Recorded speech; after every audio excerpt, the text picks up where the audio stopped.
Well, hello and welcome back. It is I, Celtichorn, that crazy person who likes to watch his really old things and say how sad he is that he made them the way that he did, and occasionally give you what the show didn't offer, which was plot and kind of a generalized idea of where I was heading with the story.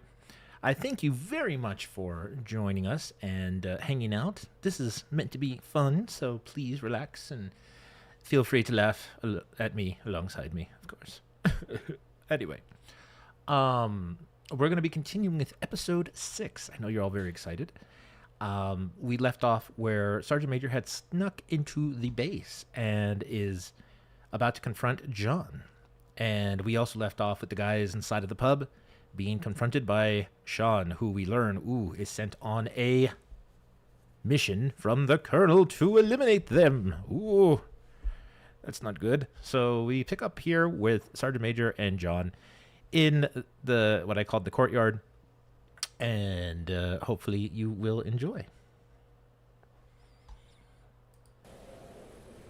Have to have the establishing shots. Super important. Leaves. All the leaves. Look at them.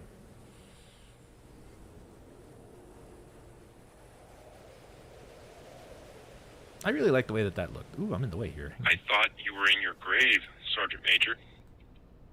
If only you were so lucky on a God Commander. Don't worry, you'll be returning there very soon. Those are some bold words, on a God Commander. Too bad they're gonna be your last. So, despite the fact that, I have them saying their names to each other like all the time. Sergeant Major, John, Honor Guard Commander, you. Again, I was more concerned about establishing the character's name. As you'll see here, I'm going to ruin that in a little bit because I have John call Sergeant Major something different. But Sergeant Major, I should mention, and I should have mentioned before, is based off of a person from our real life. And he was one of the SAIs back during when we were in JROTC. And the comic that I made, he was the Armed Drill Team commander in real life. So I just added him. But the real person that this is based off of was an amazing, amazing man. He would be in his 60s, and he's like running 4 miles a day without a break. The guy was an unstoppable, amazing leader of a man, and one of my mentors, honestly.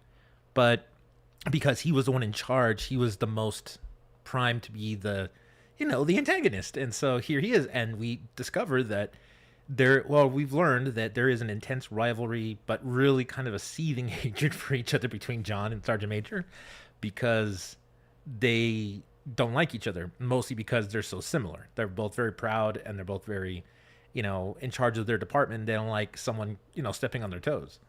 And unfortunately, because when you meet someone who's very frustrating to you and very similar to you, life has a funny way of making you work together with them, right? So here we go. Now, as you know, unfortunately, I have to mute the audio from the video because this plays copyrighted music. I got flagged, like I thought, for the Mexican hat dance from the last video. Next time, I'm just going to sing it myself. No, I'll probably get in trouble for that, too. All right, so we're going to put the audio back on pretty soon here. And we continue with the guys. There might be some choice language in here, so please, everybody, calm down. Fine, we're getting off the counter. I didn't shoot you. Sean did. Oh, hey, Sean. You want a beer? Sean, the hell is your problem? I bet you Tip owes some money. Tip, how are you planning to pay for these drinks again? Brandon? God damn it. Bad, Brandon. Tip, I am not paying for the bill. Saying bad I haven't things. even had a drink. Ooh. So this was to establish that they're in a bar, they're going to have a bar fight, but it's also going to show that, Sean should not be able to beat them up because, like I said before, they have their armor that they use to capture DTMs, and they are basically super soldiers in these things. They should not have problems with it, but he's coming along kicking their butt. I made a mess of this poor Forge stage. Oh, man. It was actually a part of a larger stage which was really cool. It was like a slide skate park sort of deal. But this is back during the day you could download stages in Halo 3 through Bungie.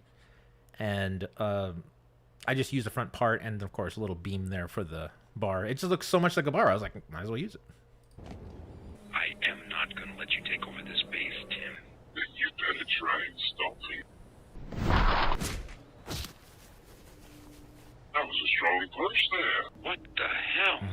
I do now see why the DTMs fear the Honor Guard. And he goes flying. Oof. Too bad I'm not a DTM. Okay, he's strong.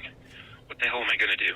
Okay, so this is supposed to establish, number one, that yes, in other words, they're happening concurrently to show the same story. Why aren't the guys coming to help John? Why isn't John going to help the guys? Well, they're both dealing with their own pieces of crap right now.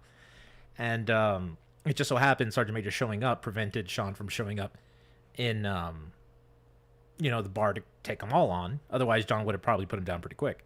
But John's busy because Sergeant Major picked this time, of course, to come in and attack him. Oh, and this is one of those wonderful scenes where you can see in the background John is just standing up here. Oh my gosh. Oh, what a time. Anyway, so yes, we also see where John got hit extraordinarily hard that sent him flying. And to demonstrate that, okay, Sergeant Major is a little bit different now. He has a little bit more strength than he used to. Why is that the case? So we're learning that as strong as the Honor Guard is, here are these people that are suddenly able to clock them like crazy. It's supposed to make you ask questions. Instead, it makes me point out deficiencies. I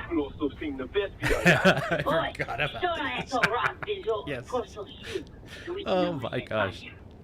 Okay, so I'm probably gonna get flagged for music again, but I'll just point out I'm gonna have to mute that because I don't want to get in trouble for that. But essentially, I tried recreating the beginning of the bar fight from Boondock Saints, which is absolutely one of my favorite movies.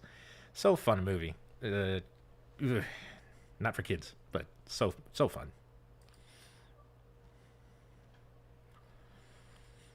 So I muted it, but it's essentially the music that plays during that fight scene in Boondock Saints.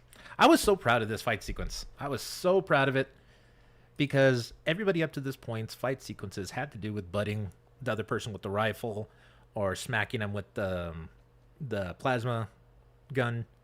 And it was very obvious that's what people were doing. But I noticed that whenever you did a punch with the plasma gun, you had a free hand that went out. I didn't know any of the drop weapons glitches or anything special like that. So this was my way of splitting the difference. And I would just try to go back into forge mode, focus just on the hand hitting, and it worked. But then after a while, obviously, it looks like everybody's just hitting with their left hand, and it's all good. So yes, this is some of my favorite moments animating, and I actually did learn how to say all that in Russian. Lush velosonsina vespia, bosh, stona eto rasvishor, frostoshuk, sweetina bushitvanya. And basically, it's just what it says here. But I remember practicing that so many times so I could say it correctly. Good times. Be sure. Oh, wait, here. I think I can play it without having to mute it just yet. Let's see. Boys, stona eto razbizor, frostoshuk, sweetina bushitvanya.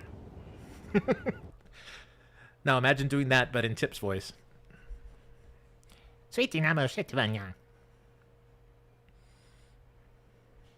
Oof.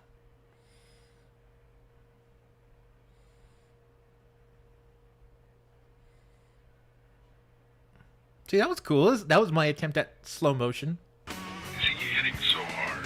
Brandon, we heard a gunshot. Is everything okay? And this is them establishing that, yeah, something's not quite right.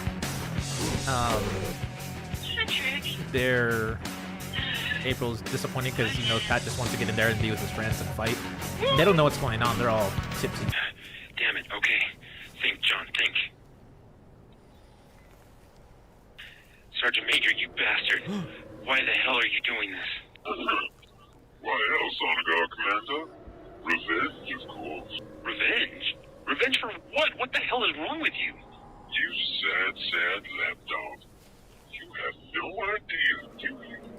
So in this part of the story, I'm trying to keep the A and the B plot concurrent because, and again, trying to fit it within 10 minutes, right? Because it's to establish that, they're being overwhelmed. And the guys are faring a lot better because they're all together, but John is struggling because there's something different here. He knows that Sergeant Major was supposed to be dead. So when he sees him, he's like, okay, this isn't good, but I know I can at least beat the crap out of him. And hey, here's my chance to beat the crap out of him. But Sergeant Major is obviously way too strong. And now that he knows that, Sergeant Major is going to basically taunt him and be like, you remember how you thought you were the big shot? Well, now I'm going to kick your butt. Yeah, April. You could do me a favor and let John know we might have a situation. Yeah, I guess so, Brandon. You guys are all idiots. Don't hit me, you jackass! Jeez, I got him. And it goes to show that as dumb as they are, they still somehow fall backwards into a solution.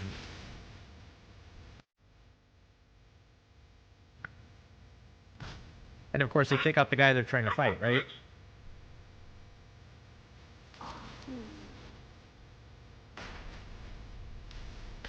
I wish I would have turned off the stupid weapons and the grenades and all that stuff. Anyway, they're in the midst of fighting.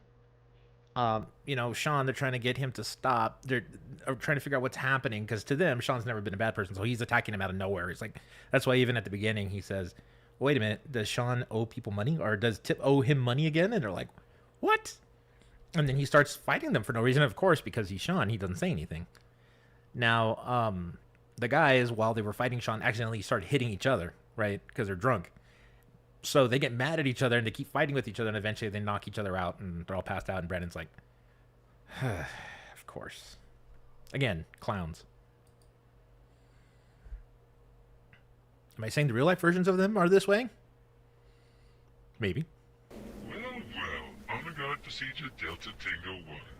Lure the DTM into a long-range fight, negate short-term disadvantage. What the hell? And who do you think wrote that procedure, Commander? See? And of course, to achieve the effect of him being thrown so hard was hitting him with the gravity hammer and then cutting to the fall. Or the flying away part. Pretty obvious. Okay, he's faster and stronger. I have to think of something else. Well, if it isn't on-guard procedure Delta Tango 2. Short-range combat with synthetic DTM sight. Are we getting a little desperate, honor guard? So again, Sergeant Major in this moment, of course I could have utilized music a little bit better to help create that feeling of intensity, but I didn't because I didn't know what I was doing, so I just went with what was there in the stage. But Sergeant Major had a encyclopedic knowledge of how the DTMs are supposed to be defeated because he created the idea of how to fight them, He didn't come up with like the suits themselves. That's actually, ironically, Tip made those. And he was just trying to show John like, yeah, you're Mr. Hotshot, but I know everything you're doing. So John, who's only been fighting DTMs recently, only knows how to fight DTMs and take them out. So he's like, well, if I know what you're doing, I'm going to beat the crap out of you, right? But it's also that he's stronger. And we're establishing that Sergeant Major basically can tell what John's trying to do. And John's like, oh, crap. Now, this next part, I actually had a really fun time making. It's a little bit of a, clip between the scenes very, very quickly. And I thought it was really fun. Commander, I thought you were going to put me back in my grave. Okay, this is gonna have to work. Alright, John, it's now or never. I like to talk to himself. Gotta move. Just perfectly set up. Those things.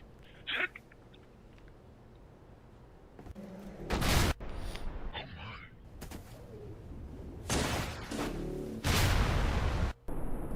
So I think you kind of get the idea of what it was that I was trying to do there. In the time that he blinds Sergeant Major with the flare, he's supposed to have set that up on like a seesaw sort of effect so that he can launch it like a cannon, and he shoots it at the last minute, and that obviously should do a lot of damage. Obviously, the execution of showing that wasn't as wonderful as I wish it was. It was like, okay, jump, flip, turn, gets to his face, slow motion, and then John takes 5 minutes to aim the gun, and all of a sudden, so yeah, the timing, I was still learning how to do this stuff. I always like to say that whenever I'm doing stuff that I haven't done before, I'm practicing. And then I never stop practicing. Everything to practice. Even the final product is a practice, because to say that I knew how to do something is, there's no way. No. So yeah, narratively, John figured, okay, this guy's built like a tank. I have to hit him with something that would take out a tank. And we see what happens.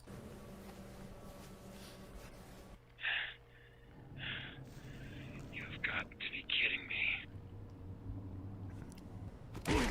Oof. Down he went. It's a sad life, the soldier who fights a coward's battle. I'll pity you just this once, because you get me entertained. Don't ever cross me again, Commander. My business is elsewhere. And there we have episode 6 of Honor Guard versus the Drill Team. Can't even say my own show's name correctly. The idea is that now we've set up John being this commander of the Honor Guard. He's the top-notch dude. Well, this guy just came in here and knocked the crap out of him. So there's no real explanation as to why. And it's supposed to leave you thinking, oh, well, that's not good. I mean, why are they all getting beaten up? And we see that the guys were able to, at least take down Sean, but John wasn't so lucky.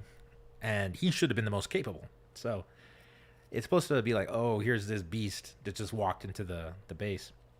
Okay, I'm going to take a short little break. I'm going to queue up the next video, and I'll be right back.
Okay, I am back. This is episode 7 called Pieces. Of course, the thing is supposed to be, they're picking up the pieces. The prior episode's name was Revenge, and the whole idea was Sergeant Major came back to get revenge, but was it on John? We don't know. Anyway, I have to mute the opening sequence because of the music once again. We're in the final stretch of what I made back then. It's this one and the next episode, and that will be all the episodes. There is an additional episode that I made to kind of explain some of the backstory. I'm sure I'll watch that at some point. I might actually watch it after this. I haven't decided yet, but we'll see. All right. Ooh, I finally found some music to add to it. They don't have any actual detainment cells in Halo 3, so I kind of had to get a little bit creative and make one with an energy shield. And remember, Sean was knocked out, so they carried him over here. So it's not like, oh, he just willingly went. But Brandon's there watching him like, what the heck is going on?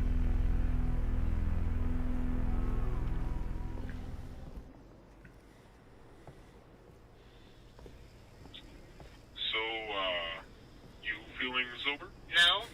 Have you been able to get anything out of him? No, he hasn't spoken a word since we brought him down here. That's odd. The way I see it, either he doesn't want to tell us why he tried to kill us, or he doesn't want someone else to find out that he failed. You think someone wanted him to kill us? I've known Sean ever since he took over Sergeant Major's old position. And he's always been quiet, but he's never shown any signs of aggression, not until now. That is true. I know that he's a top UMTS soldier right now. Well, except for John. There's Yep, no there you way go. we should have had such a hard time bringing him down. So, again, exposition is necessary to understand this show because when you have the 10-minute timestamp, it's hard to nudge it in the direction that you understand things. The cryptic moment that it was supposed to land in the end of the last episode was when Sergeant Major says, "How sad the life of a soldier who fights a coward's battles." And what he's referring to is John doesn't know anything. He doesn't know that he's being manipulated by the colonel, and he's calling the colonel a coward. And so the person that Sergeant Major's actually getting revenge on isn't John, it's actually the colonel. And we're trying to figure out what's happening here, you know? But of course, Sergeant Major being proud, he's going to see John and be like, "Oh, hey, I remember you. I don't like you. I'm going to beat you up." And then, John essentially attacked him too. So he's like, "Okay, well, down you go." Now, Brandon and Chase here are discussing what I was talking about earlier about how his fighting skills, yes, he's the top soldier except for John, but he should not have been able to take them all on. And this is where they talk about it. Exactly my point. Only the honor guard are supposed to have suits that match up to the DTMs. That's how we do our job. However, Sean here, for some reason, was able to take on all four of you. That doesn't make any sense. Is his suit stronger? Seems like it. There you go. Any luck finding John? Everyone is looking for him. It's like he disappeared. Damn it, I don't like any of this. First we're attacked by Sergeant Major. Then the Colonel orders us a day off. Sean attacks us, and suddenly John's missing? Also, I tried radioing the colonel's office. The guard said he couldn't be bothered. What should we do? Right now, finding John is our top priority. All right, Brandon. We'll keep looking, and if we find anything, I'll let you know. Very dramatic. Very dramatic. I never watched NCIS, but that's what I imagine a scene from NCIS would be like. They're scared now because they can't find John. This guy just attacked them, and they're trying to get a hold of even the colonel, and he's disappeared. Now, mind you, this is their day off, so they're like, "What is happening right now?" And they just got recovered from being a little bit tipsy, and they're trying to process all the information's happening at once. Again, it's also frustrating because the 10-minute window at the time. So I'm giving as much information as I possibly can so that even the viewers kind of like, this is all happening so fast. What is going on? I don't know if I accomplished that on purpose or by accident, but boy, even I'm confused. And I made it.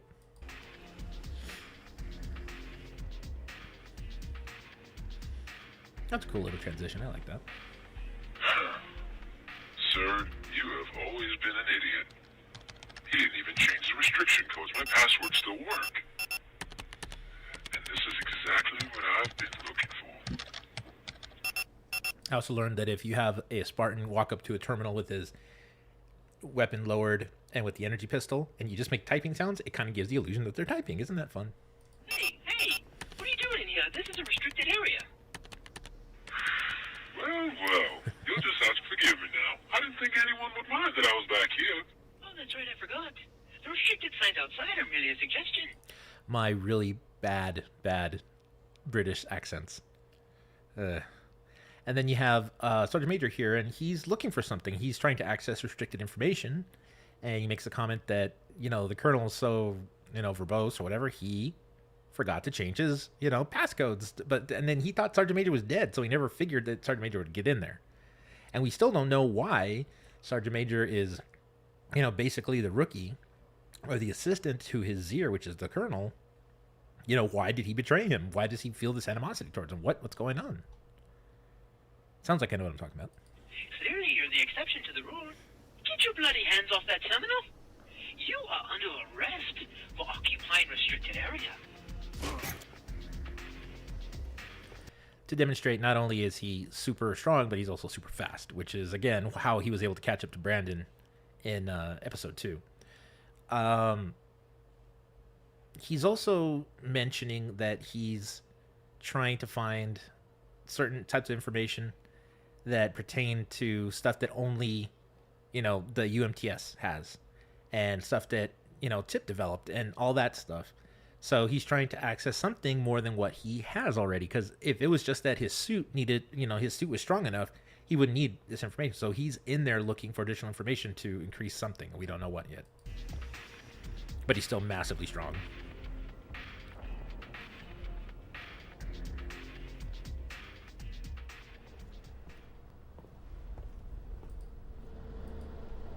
Oh, and then here comes this poor clown.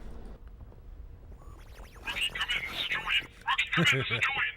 Yeah, this is Pat. Go for Julian. Rookie, where the hell are you? I'm by the docking bay. Why the hell are you over there? You said to look in the last place that John was seen. Brandon said this was the last place he saw him. I meant the last place I saw him, not the last place that Brandon saw him. Well, where are you? The conference room? Is he in there? No. Well, then why should I? Look, Rookie, I don't have time to be talking to you right now when we should be looking. But you... See, it's pretty bad when you have to laugh at your own jokes, but no, that's kind of the dynamic me and my friends had in high school. We'd pick on each other, but I usually wouldn't get the jokes. I'd be like, well, what are you talking about?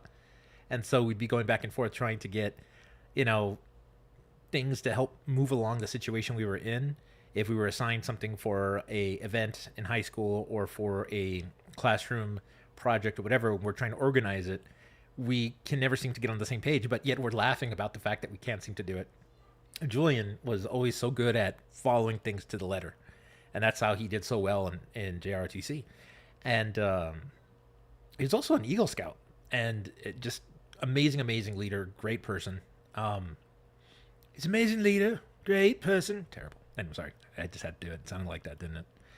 And it's fun to me to relive these moments, or to relive those moments back then, because at the moment it was still very fresh, all these stuff.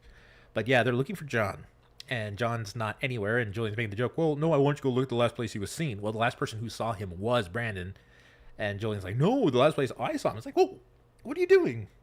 Julian, you called me. Look, report to me the second you find out anything, okay?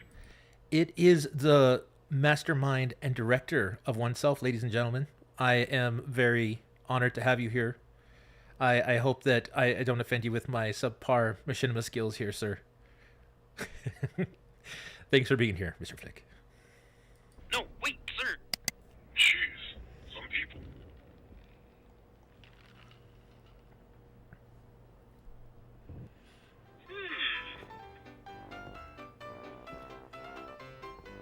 This is my attempt at a joke, and using Kevin MacLeod's endless library, which everybody will use for the next 10 years indefinitely. You will never hear any music in any YouTube video that doesn't have this music now. I call this meeting of the honor guard to order. First act of business. Chase, I want you and Brandon to go on some impossible mission that will probably get you both killed. Lieutenant Tib and Pat, go make me a grilled cheese quesadilla. What was that, Lieutenant Chase? Don't contradict your commander. You drop and give me 50. Hey, Julian. Lieutenant Tib, don't you ever sneak up on me like that. Okay, so in this exaggerated version of my friend, he really wants to be the honor guard commander. He's like idolizing that position. He thinks that's the coolest position to possibly be in. And that's more of a hang up I had when I was in JRTC. But of course, I pushed it onto poor Julian here. And he's back there pretending to be the honor guard commander. And then, of course, right when he's having some time, like, hey, I have this whole place to myself. No one's going to see me. Tip walks in. And it's like, oh, God, really? Hey, so, what are you doing behind the captain's desk there? What He does has it to look give him like crap. I'm doing? I'm looking for clues, of course. Of course. Well, I haven't had any luck finding John.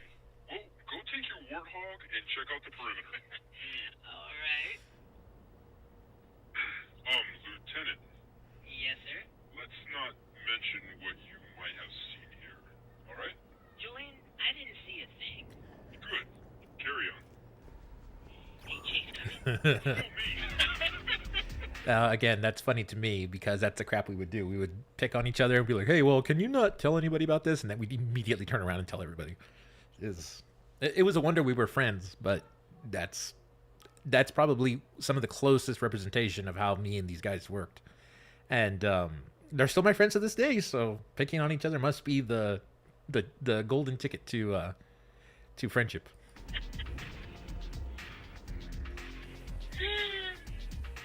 I don't know why everyone is so worried about Here's John. poor April. She's not even a I part mean, of the he's team. the honor guard commander after all. I'm sure you just need to get away for a bit. I mean, there's no way anything could happen. Oh my God. John? John, are you okay? Pat, come in. This is April. Damn it, stupid interference. John, Interference. are you alright? What? Hey, Okay, so there really wasn't a whole lot of clever ways to show John being like, ugh, how do I get up? oh my gosh, what am I doing here? No, unfortunately, it's just a pops up like a whack-a-mole sort of situation. And April's genuinely surprised because she's like, oh yeah, John, he's a honor guard commander. He knows what he's doing. Of course, he's gonna be fine. But then she sees him knock the hell out, and she's like, what in the world happened? And even John wakes up like, what the hell happened? That should not have happened. But now he realizes that he's been unconscious and Sergeant Major's missing, so something's wrong. And I think he's more surprised that Sergeant Major didn't kill him. So. Hey, April. April, where is he? Where is who? Oh crap, he must have gotten inside the base. Brandon, come in. This is John. No, it's no good. All we get is static. I've already tried that. Come on, we have to warn the others before anything happens. Part of the plot hole was that if they have radios to talk to each other, they can't hear each other. But then again, Brandon doesn't really answer his comms anyway. Hey, Pat, this is Chase. Can you read me? This is Pat. Go for Chase. What's up, buddy? Any luck? No, nothing. This is the third time I've walked around the docking bay. Well, just keep your eyes open. Roger that. Ooh.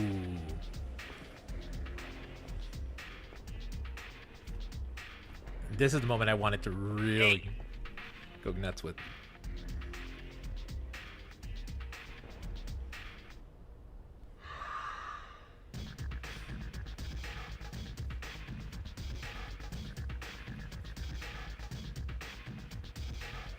I don't care what he says. I like this. I thought. I mean, it's corny, it's cheesy, but man, I liked it.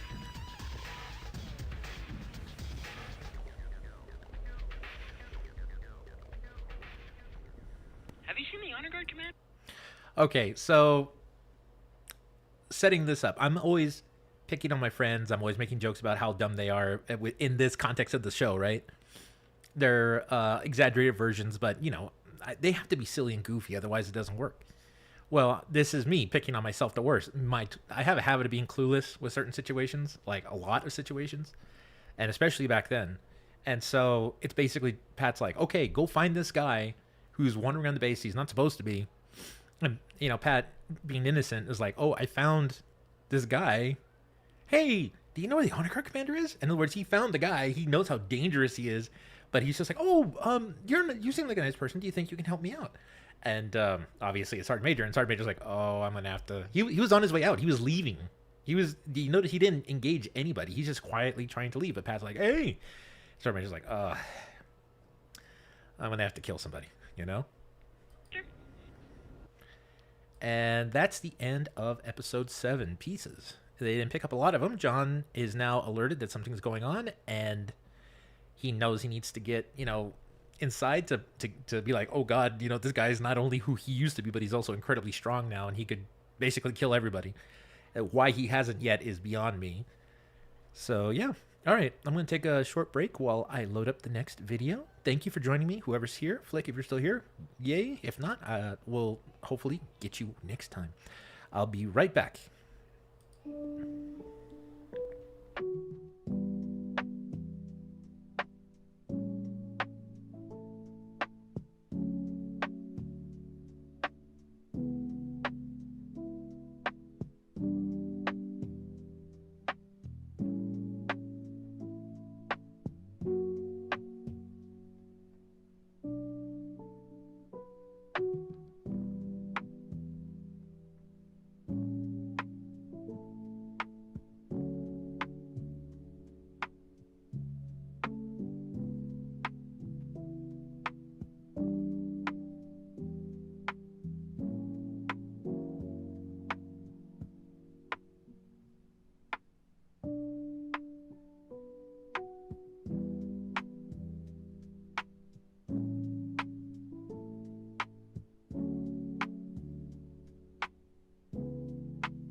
And I am back. All right, so before we begin episode 8, this is the last full episode that I made. And it was supposed to be the most, it's supposed to kind of be the intense climax of the story so far. Because now we have Sergeant Major in the base. We have all the guys who had just been beaten up by Sean. And here's still more things happening, right? So Brandon's over there. He's watching Sean, keeping an eye on him until they can figure out what's going on with the colonel. Everybody else is still looking for John, and you'll notice that the image is stretched, not re-rendered to 1920 by 1080 or even 12 by the aspect ratio was still the 680 by 480, and because I knew nothing about that back then, I just stretched it.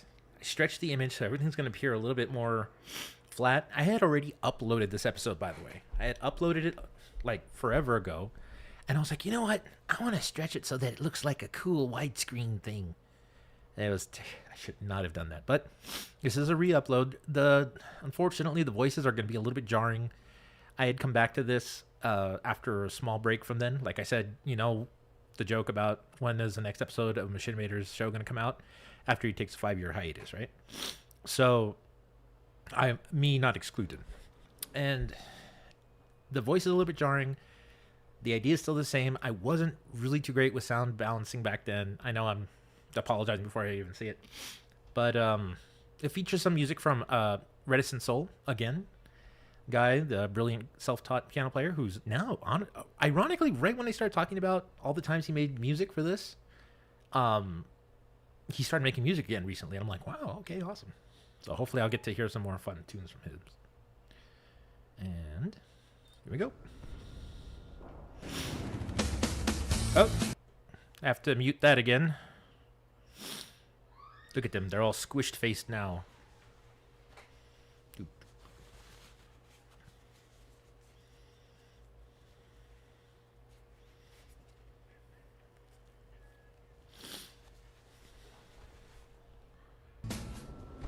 So yeah, I'm looking for the commander, and every 5 seconds Julian keeps calling me and never tells me exactly what's going on. So here I am trying to figure it out, and it's the most annoying thing in the world.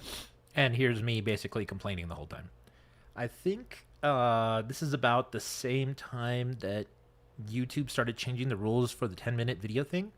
But I had already made this episode, and I was like, I'm not going to go back and add additional stuff. So you can hear me kind of rushing through some of the lines, so please bear with me. Have you ever dealt with anyone more annoying than that?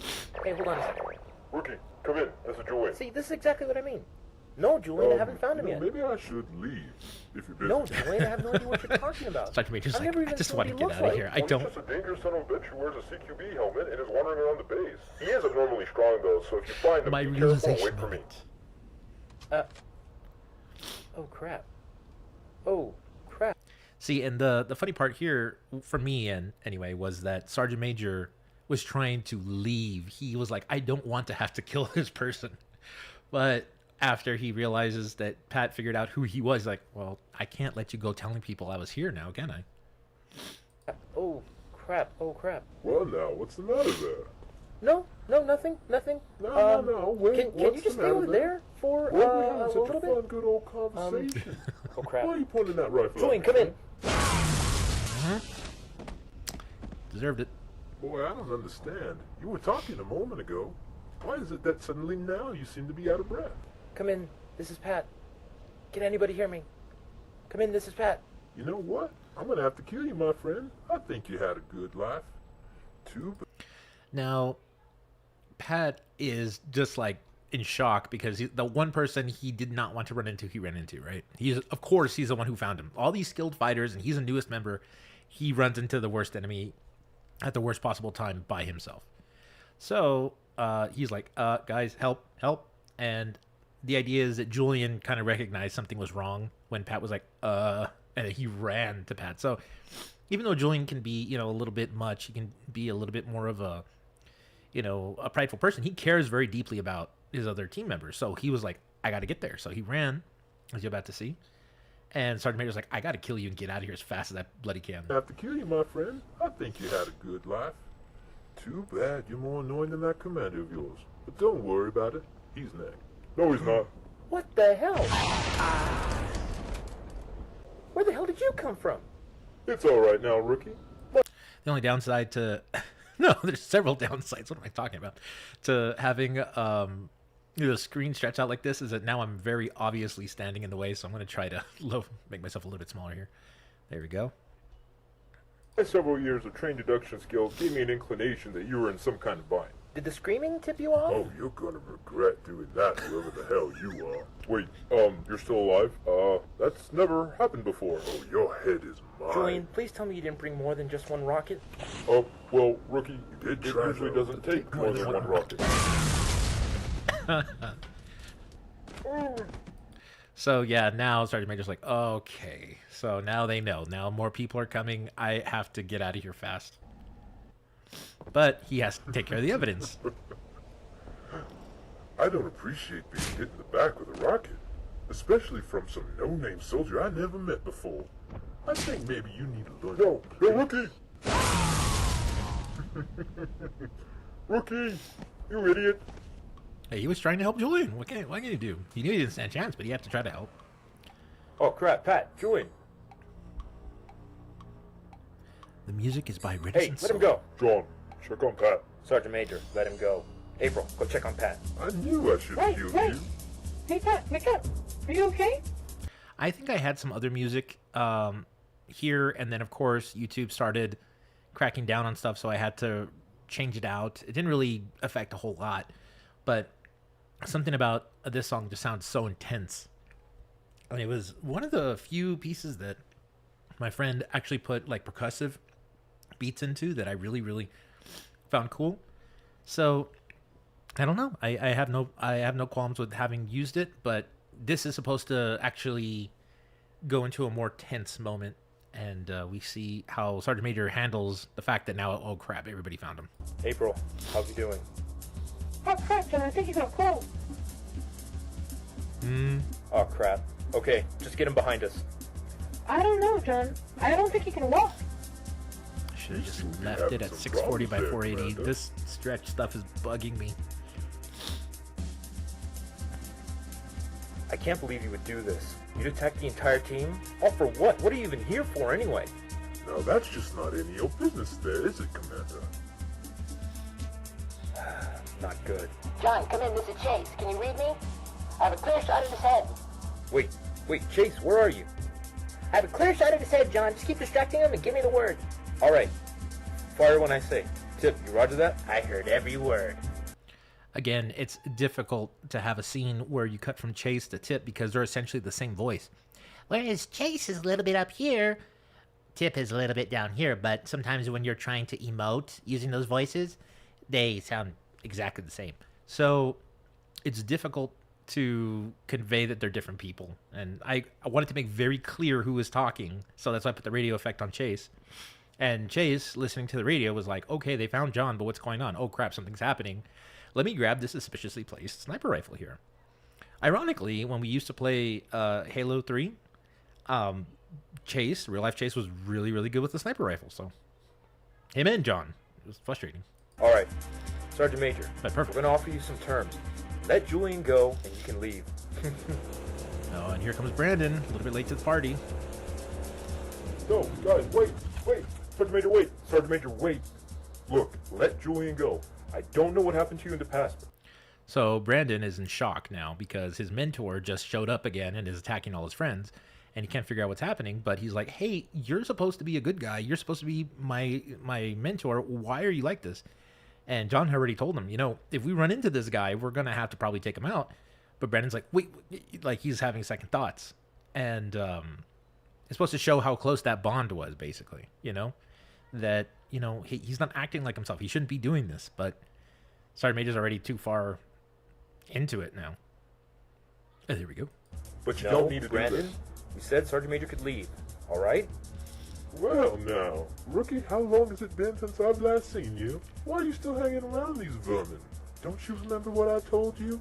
What? Sergeant Major, look, just It's obvious by now that this is when I had borrowed my brother's Xbox, and I had actually bought 2 additional controllers. We had a total of maybe let's see, 4, 5, 6. We had 6 controllers, so I had to buy an additional 2, and then this way I was able to field all 8 characters at once.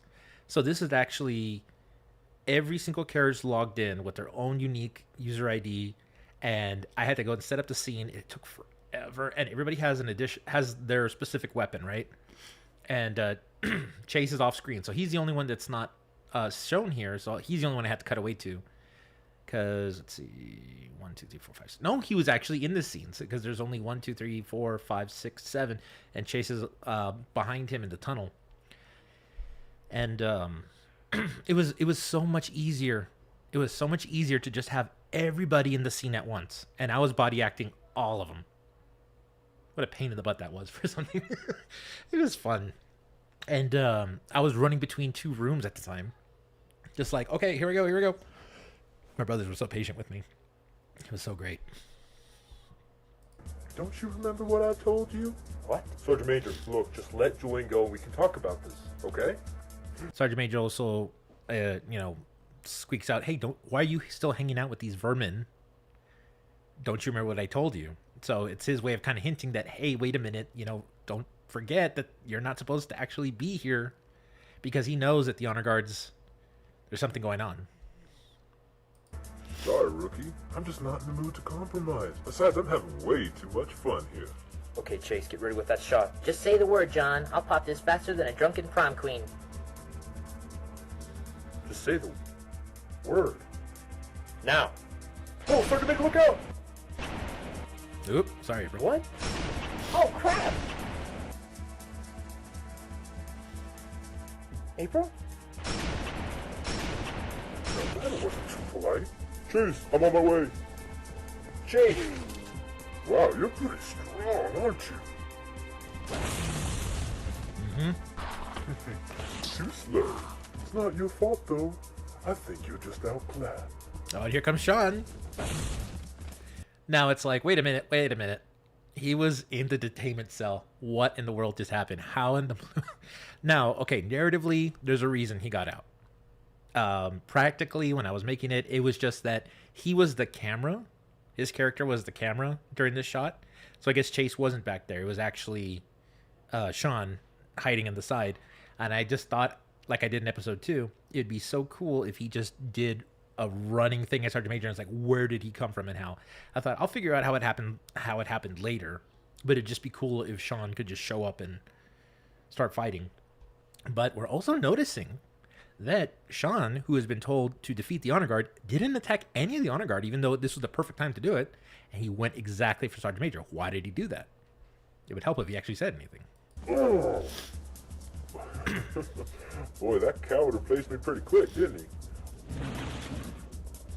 Well, And here's the big reveal. So dramatic. Turned into a DTM. Now this is big boy. That's Blow out the candles and make a wish, asshole. Ooh, okay. That was no. Well, excuse me, Commander. I think I'm gonna go kill me an honor guard. So we can establish already that, number one, Sergeant Major could wipe them all out by himself, including Sean. So it's supposed to give you a little bit of perspective of how strong Sergeant Major is, even though it probably could have been handled a little bit better. But John can't take him down. None of them can take him down. Of course, it didn't help that, Brandon essentially pushed Sergeant Major out of the way from getting shot and accidentally hit April. So April's down, and Pat's like, they're trying to help her not die. And even though she got shot in the ankle, I was like, no, I got to bring April back, because then, my then girlfriend would have killed me. And he wants to make, the situation is just designed to show you that, holy crap, they can't hold a candle to him. And they just beat up Sean, so they should be able to work together to do this, but they're just not able to figure out what's going on. Tip full on hit him in the face with a bunch of bullets, and he just shrugged them off like they were nothing. So it's supposed to give you it's kind of a comedic thing, but it's also supposed to demonstrate that he's way overpowered at this point. But No, why? get back here. Well, you can always try and stop me. A little squeak. Oh, that squeak, and then it's late. What happened there, Commander? I guess you really are as pathetic as you look.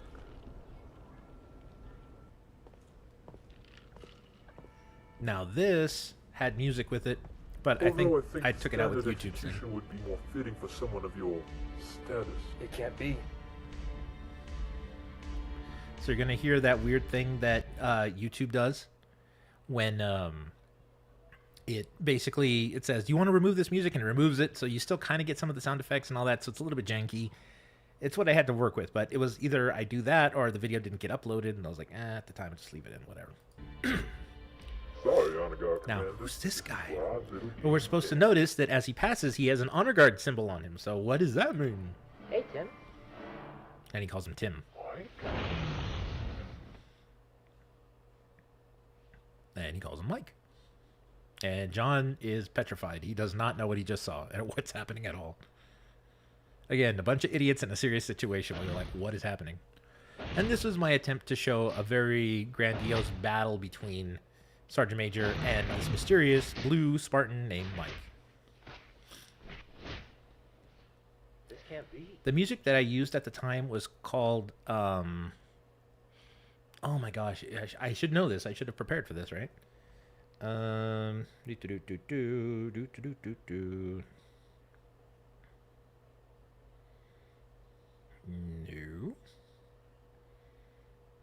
Let's see here.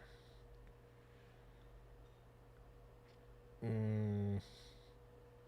think it's okay. Headfirst slide into Copper Town on a Bad Bet by Fall Out Boy. Of course, I was a very big Fall Out Boy fan at the time.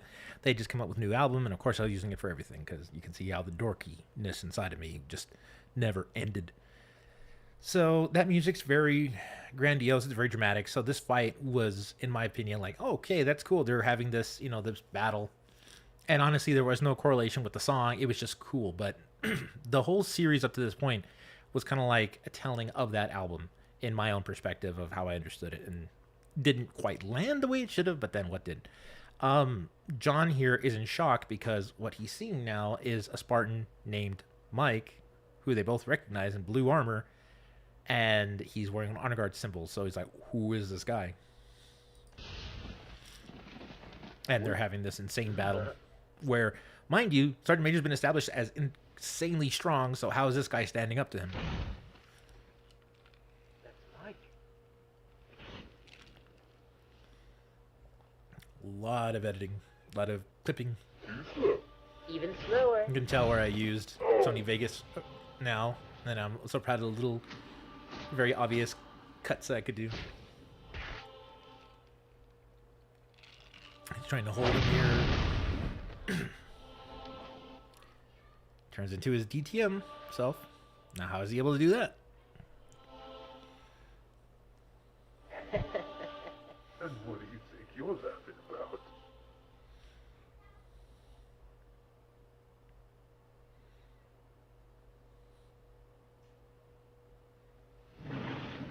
I was so proud of that. The sound effect you heard was actually the sound of the flood infection from one of the stages. It's actually the same stage where John and Sergeant Major fought. Underneath it, there was some of the flood thing, and when you popped one of the things, it would reform and go, and this really gross sound. And that's the sound that I wanted to use for when they transform themselves into DTM.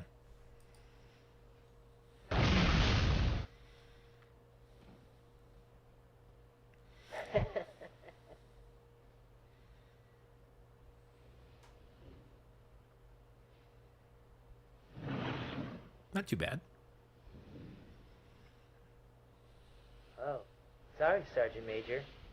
I guess this is where our game ends. Stop mocking me. Not too fun on that side of the table, is it, asshole? It's also supposed to kind of show that whoever this was obviously watching the fight between John and him, because now he's picking on him for that. But while, he took off, he couldn't stop to help John. He had to chase this guy to make sure he didn't do anything he was supposed to. And then he got lost inside the base, and then he showed up at the last minute like, oh, okay, yeah, they might need my help, because they're all getting beaten down. Damn it, my plans aren't finished. And they never will be. You lose. Huh? Not my chance. Oh, damn it. Voice inconsistency. it's so hard to emote with that high pitched voice.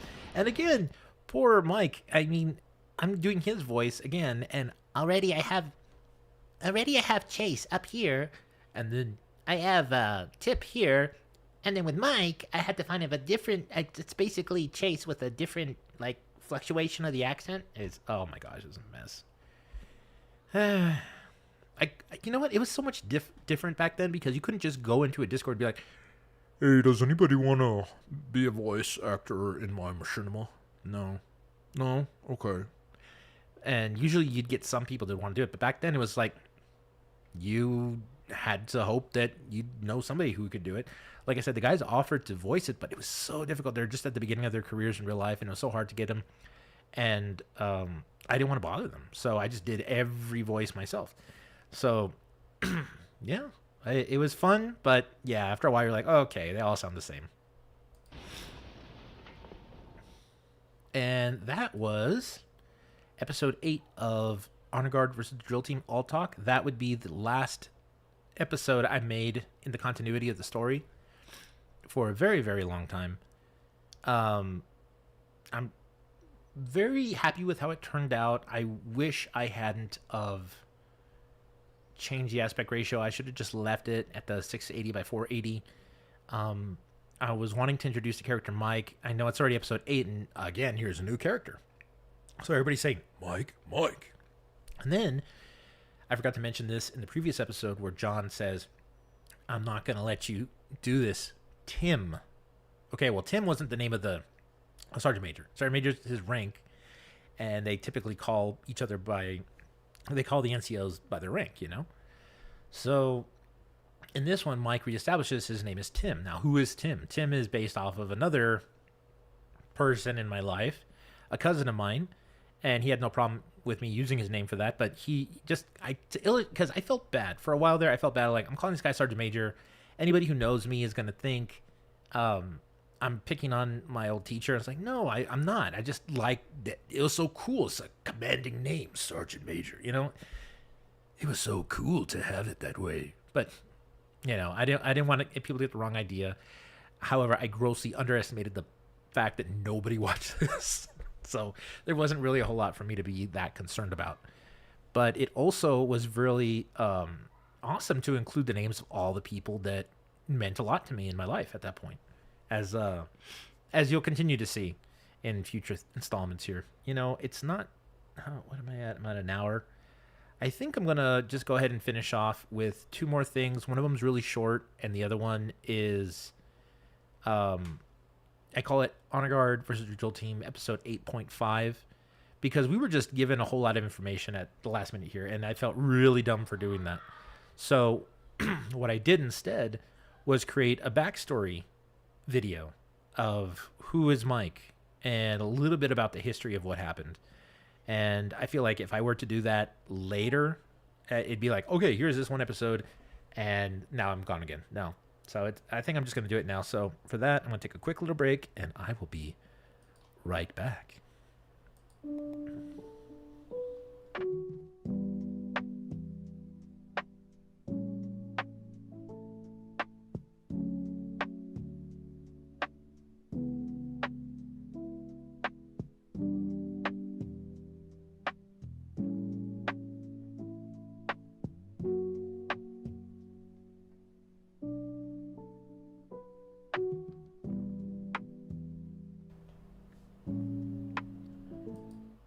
Okay, so this is episode 8.5. I called it History because I wanted people to understand that this was going to take place in the past. I still was using that stretched video thing. I don't know what was wrong with me. You know what? I didn't understand.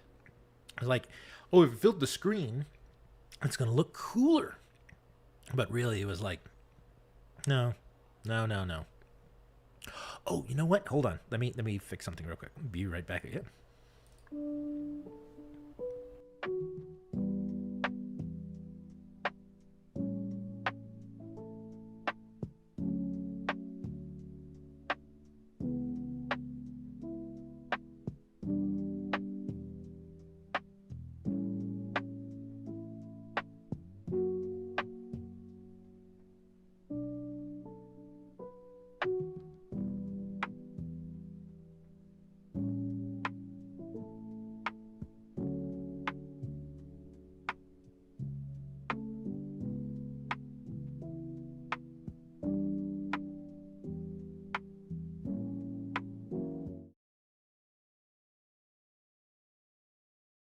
Sorry about that. I just wanted to make sure my audio wasn't going nuts. Let's continue this. 8.5, Honor Guard versus Drill Team.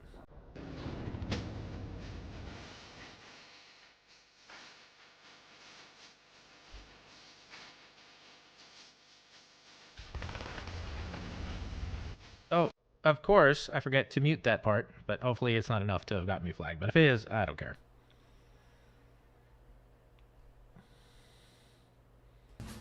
All right. Very dramatic establishing shot. And it's not even a perfect 1920 by 1080. You can still see the little bars on the side. Oh my gosh, what's wrong with me? I know that says H6, but I thought it would always mean like Honor Guard. You see that anti-aliasing? Aliasing? I don't know what it's called, but yeah, those little scribbles when you move. Oh man. Anyway, I worked with what I had, right? Look at all the jiggling. Are you kidding me? It's all right, Lieutenant. Is there something wrong with the orders that I gave you, Honor Guard Commander? Could you explain to me again why our rookie is not suitable to be joining Art and I on this standard DTM extermination? Lieutenant John Sky is an incredible soldier indeed, with lots of potential. Music by Reticent Soul. The man was a mastermind genius. I will never stop singing his praises. The dude is awesome.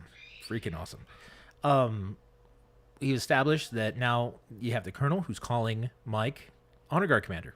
So we know now that we're in the past, and John was not the Honor Guard Commander back then. However, you must be aware that he doesn't have half the field experience as my rookie Sergeant Major. So here we go. John Sky is introduced as the rookie, and Sergeant Major is his rookie. Sir, you'll have to forgive me, but I Who's do this disagree guy? with you. Lieutenant John's experience in the field seems to be irrelevant, especially when I have seen him overcome 4 DTMs by himself. And on another mission, 6. He has an outstanding talent for combat and has proven himself beyond any of my expectations. Now you'll see that Mike was kind of doing this weird little oof, oof, where he's kind of moving in things there. It's because I was too lazy to go back in and just record him standing there. How is kind of embarrassing. But I just basically took him, standing there for like all of 2 seconds, and I just repeated it and repeated it and repeated it, and it just is so obvious I should not. I mean, you're learning, right? This is the beginning. This is the learning pains we go through. Whatever, it's all good.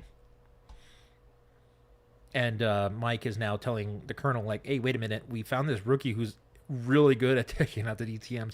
Why is he not allowed to go with us to take out this new problem that you found? Captain, aside from reminding you of your place, I will have to reassure you that this decision was not taken lightly. I will have to insist that you trust in the UMTS's collective decision. Sir, if I might interject, why not simply bring along both Lieutenant John and Sergeant Major? And we can't afford to do that. I wasn't talking to you, Sergeant Major Donkey Dealer. Need I remind you that I am the Colonel's personal assistant? Need I remind you that I'd outrank you and you can kiss my... In the event of a DTM is attack Art. near the base, we cannot afford to have all the Honor Guard away. As you have just said, John's outstanding skill with handling multiple DTMs could prove very useful to us in such a situation. It seems this mission will be handled with the assistance of Sergeant Major then. Okay. So again, this is to illustrate that the Colonel is trying to get John separated from these two, the former Honor Guard Commander and the co-commander, and he's using, words to kind of doublespeak and get him, get John to realize, hey, yeah, he has to be here because if they attack here, then we're in trouble, so you have to leave, and if you do leave to go take care of this, you can't just leave us unprotected. I mean... And he just finished saying how Sergeant Major was, like, more efficient at taking out the DTMs than John. So why would he need to keep John there, So Mike at this point is like, okay, something's happening. Something's not right. Even Art's like, what is happening? Oh, by the way, this is Art. He is based off another really close friend in real life. And I met him because he's, he's really good friends with my oldest brother, who's named Mike. So there you go. There we go. Get the equipment ready for deployment tomorrow morning. Roger that.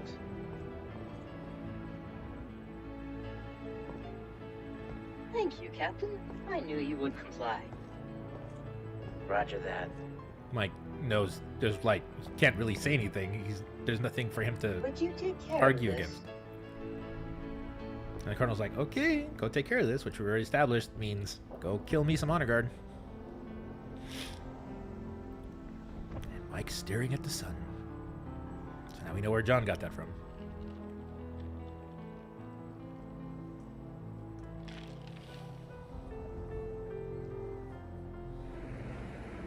I'm sorry, but the music is carrying any good parts of this episode 100%. I'm doing an entire stream just listening to his music because it's amazing. Oh. Excuse me.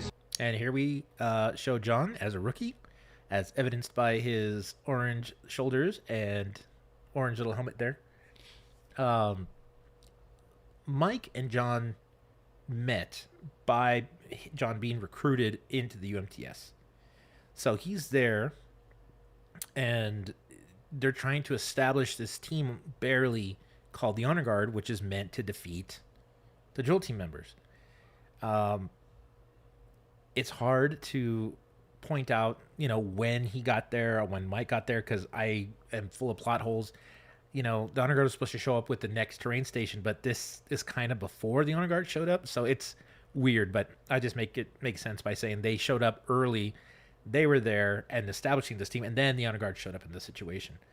But now Mike's like, look, I'm gonna be real honest with you, something shady is going on. I can't figure out what it is, but because I don't want to be, thrown in the brig or, tried for treason or being a traitor, which is the worst possible thing that can happen here. I need you to stay here and be careful. Excuse me, sir. Art said you wanted to see me? John, I wanted to ask you something. All right. Why did you join the Honor Guard?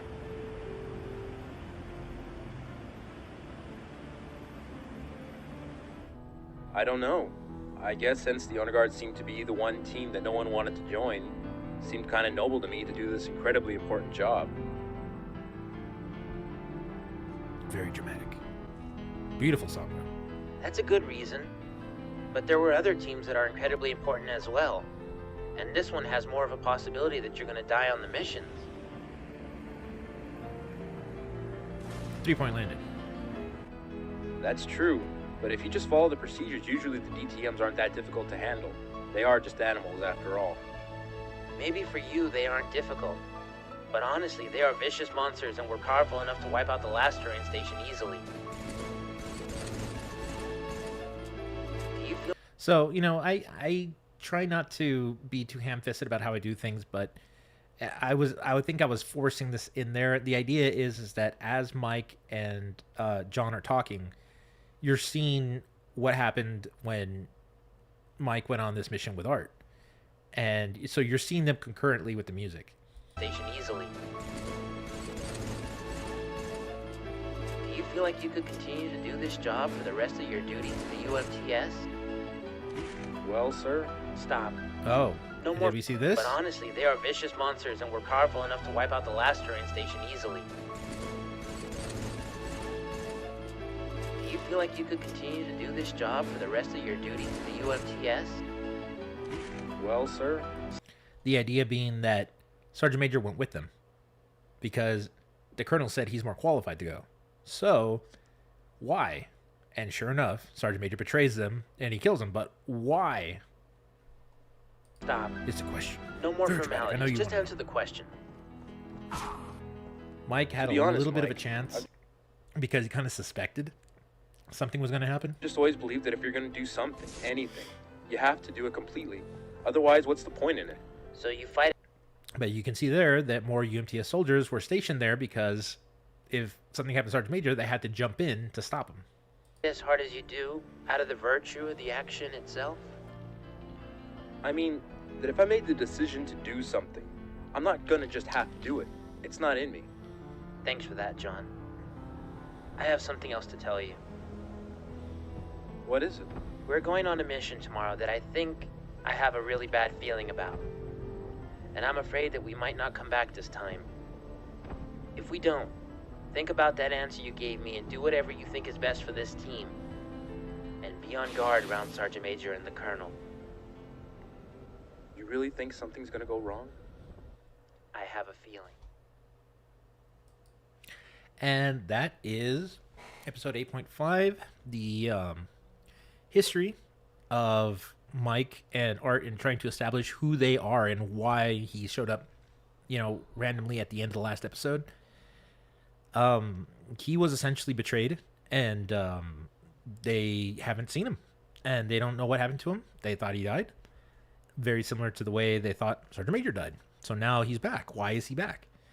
I still, in my mind, feel like I can finish the story one day, and I like the way that it ends, but I just don't have the time. And I do, and I don't, and I try to work on different things, but to me, this was my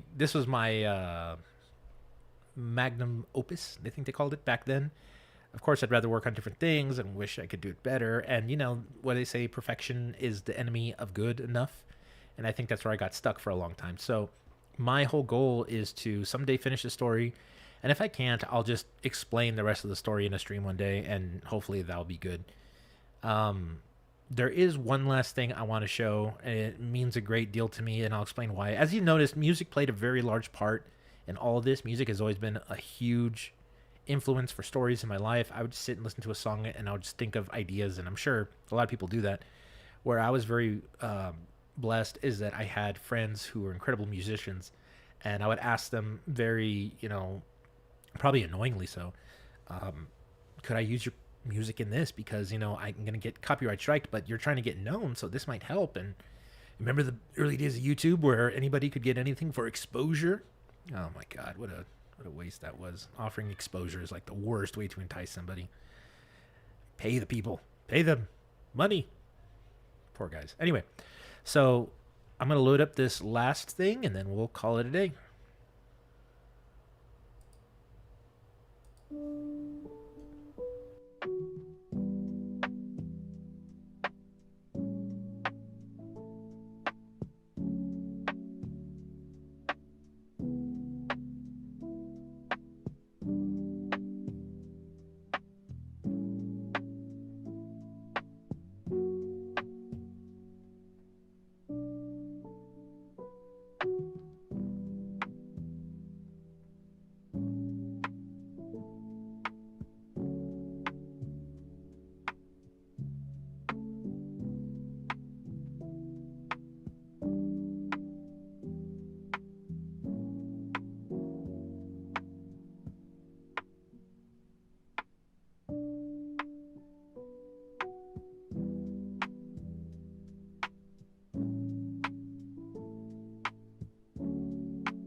All right, I am back.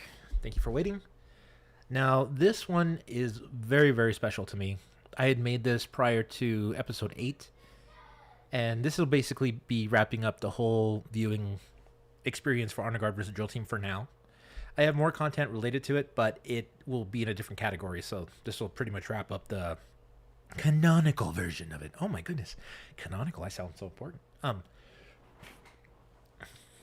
But no, this one is very special to me because I made a opening to the second season of Honor Guard versus Drill Team.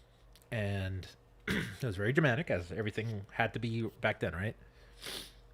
And I wanted some music that wasn't going to get, copyright stricken. So I go to all my friends, and I have my friend Redison Soul, who's freaking awesome. But this just doesn't fit for that. This needed a little bit more of a, hey, twist the knife sort of feel to it. And I had a beautiful, beautiful friend. His name was Jovan Ortiz. And I say was because when I graduated from high school, I went to go work for a little while. And I saw him one last time when I went to a restaurant. He was a waiter there. And he unfortunately passed away. He contracted meningitis. And he passed away. He had an awesome, amazing band called Demi the Daredevil.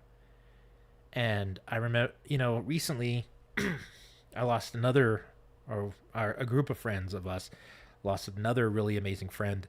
His name was, his online name was Spike Manoa, and known to some people by Jarvis, and that's really all the monikers he used, I believe. And amazing animator, amazing friend, and recently he just passed away, and it broke my heart like you would not believe. He was an amazing animator, and it hurt. It really hurt. He was so young. He was by far in a trajectory to outpace any of the would-be animators nowadays. He didn't have enough time, and it's just not fair. It reminds me of Monty, the other one of my heroes, who just didn't have enough time, and it's frustrating to me when you have people with these insane talents and they just don't have enough time. So that's why I always think the more time you have, the more you should feel grateful, because there's people younger than you that should be here and they're not here. So what can we do? But anyway, this song was written by him. It's called Lazy Dreamers. It was my favorite song that he had made for his band, Demi the Daredevil, which, by the way, his awesome, amazing friend carries on to this day. He also was working with another friend of mine. His name was Mark Martel. He was my best friend since second grade. I kind of fell out of touch with him, but, whenever we talk to each other, it's always pleasant, kind words, and we're just happy to, still be able to talk to each other. So it's always a good thing. It's always great. But yeah, this is the opening I made for Season 2 of Honor Guard vs. Drill Team. Does the song no justice. He carries the whole thing. But I hope you enjoy it, and I'll try to stop and make some comments about it. Jet up, jet out now, baby. Can't stay here for too long. Whoa, this is how I'm probably going to let the whole thing run, and then I'll go back and make some comments. city scene and shotgun stealing as the first-rate liars and lazy dreamers. We're slightly clever to a certain degree. We're always here, but we are never in need. She burns through faces, but she's running in places. He wants to know where daddy still stays complacent. Get up now, baby. Can't stay here for too long.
Okay, so sorry, I got a little emotional there. Yeah, he was just an amazing voice.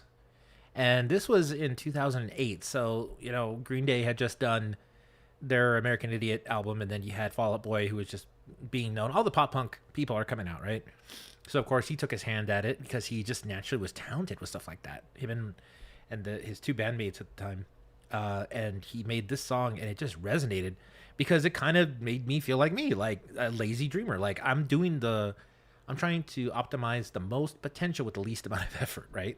And isn't that kind of like an American thing? We just want the highest quality outcome with the least amount of effort. And I thought, hey, you know what? If I just actually put in the effort, maybe I could turn it into something. Well, he actually did amazing at both. He was talented, he worked hard, and he had an amazing voice, and he was a musician, and just cut down in his prime, unfortunately, and it breaks my heart to this day. But the band's name is Demi the Daredevil. If you look him up on Facebook, I'm sure you'll see the guy carrying on his legacy. It's a great job he's doing. Definitely give them a shot. He's been out for years. One of the most hidden talents, undiscovered, unappreciated artists out there. I think you should definitely go give them a listen. But Jovan, just his voice made this come alive for me, and it was so good. Now, I was recording this back when I first got, it wasn't the Pinnacle, it was something newer. It was, I forget what it was, but everybody wanted one, and I finally found one on like eBay or something, and I got it for half price, and it came out great, I thought. So I'm going to mute this real quick because I just want to point out some of the shots here. This was my overdramatic version of thinking, oh, I'm going to make a really crazy season 2. Everybody's going to love it. So I have to make it, obviously, what, dramatic? Great. So using Sony Vegas, I was able to do this and have it so that, it would like fade the opacity on the main image, and then it would be on top of it. It was a very simple thing to do, but it wasn't too crazy. Okay, so what else? It goes through all of them. The Colonel is now entered, the fray as one of the main characters. He wasn't originally supposed to be one of the main characters, but he's just supposed to be this overarching character that is present to give reason to why the Honor Guard is doing what they're doing. But really, he is a part of the narrative now. He's a huge part of it. Or he was made to be a part of the narrative, I should say. So here's John. I wanted to give them each their own time and then like a little special like thing that they contributed to everything. And of course, John's is kind of reminiscent of his fighting that first DTM.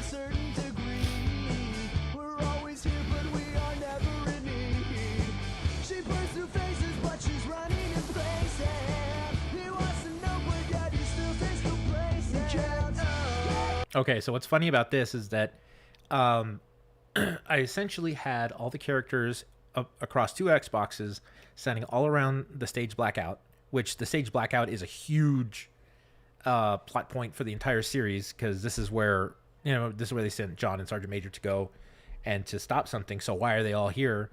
It's because this is the core of the story. This is where everything went wrong. And the idea is that they're all there and they're doing something, but they're all waiting. And in the meantime, they're all kind of like contemplating everything that's happened to them. And I thought it'd be cool you could see the other characters in the background.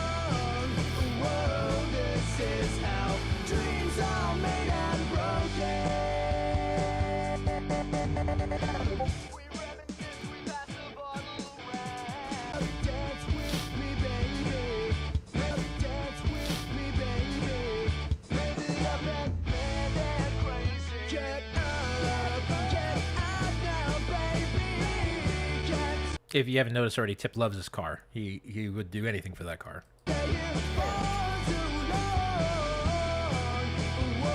There's Pat. And this was it's crazy that this happened, because this is also a weird small little homage to another show, Pregame Lobby. I think I've said this once before, but Michael Johnson, one of my absolute like inspirations for making anything comedic. He had it in the opening of a show where somebody, like ran off the edge with it. And I thought it was hilarious. I thought, I got to do that too, right? And it's also kind of like Pat's simple solution to an over dramatic problem. Instead of fighting the DTM, he just says, "Oh, I'm just gonna let it run off the cliff." But nope, not gonna deal with that.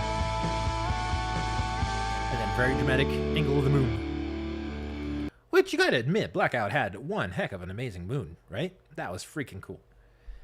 All right, well, I think that's where I'm going to end the stream today. If you're here or watching this on the replay, you have no idea how grateful I am for you being here and absorbing all this information.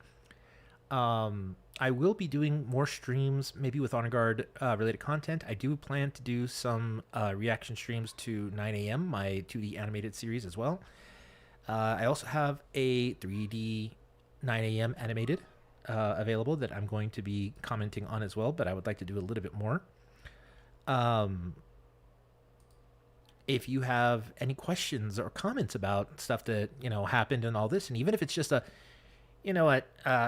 Celtic, you kind of stink at this, that's fine too. I appreciate all the attention I can get.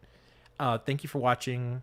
Have a wonderful time and have a wonderful day, and don't take your friends for granted. Ever. Ever, ever, ever. Do not take them for granted. Farewell.